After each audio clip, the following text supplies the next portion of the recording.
Baik, sebelumnya Assalamualaikum warahmatullahi wabarakatuh. Perkenalkan nama saya Ananda Maulana Firdaus. Di sini saya akan menjelaskan tentang K3,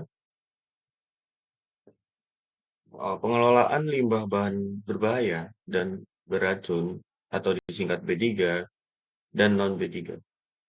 Definisi limbah, semua buangan yang dihasilkan oleh aktivitas manusia dan hewan yang berbentuk padat, lumpur, cair, dan gas yang dibuang karena tidak dibutuhkan atau tidak diinginkan lagi. Walaupun dianggap sudah tidak berguna dan tidak dikehendaki, namun bahan tersebut kadang masih dapat dimanfaatkan kembali dan dijadikan bahan baku. Pembagian limbah berdasarkan sumbernya, seperti limbah kegiatan kota, industri, pertambangan, berdasarkan fasanya berbentuk padat, berlumpur, cair, dan gas.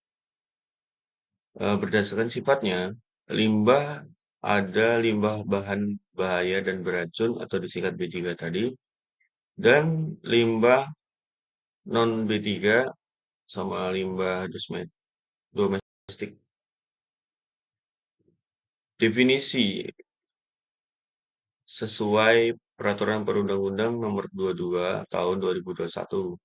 B3 atau singkatan dari bahan berbahaya dan beracun adalah zat energi dan komponen lain yang karena sifat konsentrasi dan jumlahnya, baik secara langsung maupun tidak langsung, dapat mencemarkan dan merusak lingkungan hidup dan membahayakan lingkungan hidup, kesehatan, serta kelangsungan hidup manusia dan makhluk hidup lainnya.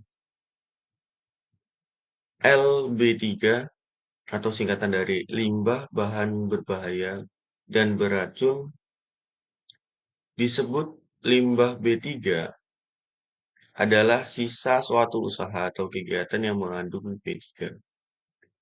Nah, tujuan pengelolaan limbah B3 ini adalah untuk mencegah dan mengurangi pencemaran atau kerusakan lingkungan hidup yang diakibatkan oleh limbah B3, serta melakukan pemulihan kualitas lingkungan yang sudah tercemar sehingga sesuai dan fungsinya kembali.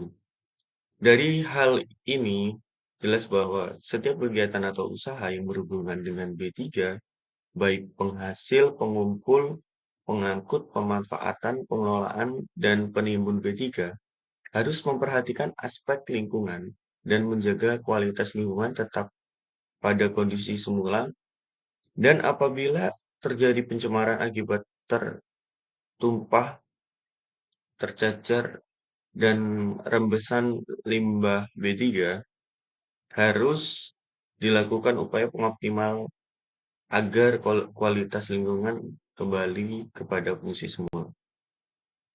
Nah, selanjutnya ada basic fire. Uh, Api, pengertian dari api adalah suatu proses kimia, yaitu proses oksidasi cepat yang menghasilkan panas dan cahaya. Dan kebakaran adalah api yang tidak terkontrol dan dikehendaki karena dapat menimbulkan dampak buruk bagi lingkungan atau pencemaran lingkungan, menimbulkan penyakit, kerusakan properti, bahkan korban jiwa.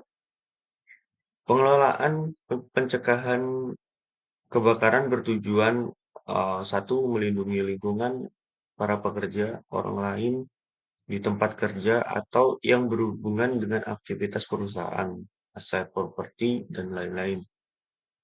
Yang kedua, menjamin agar setiap sumber, hasil, dan peralatan produksi dapat dipakai secara aman dan efisien. Yang ketiga, menjamin proses produksi berjalan dengan lancar. Yang keempat, mematuhi peraturan. Mungkin itu saja yang dapat saya sampaikan. Kurang lebihnya mohon maaf. Saya akhiri. Wassalamualaikum warahmatullahi wabarakatuh.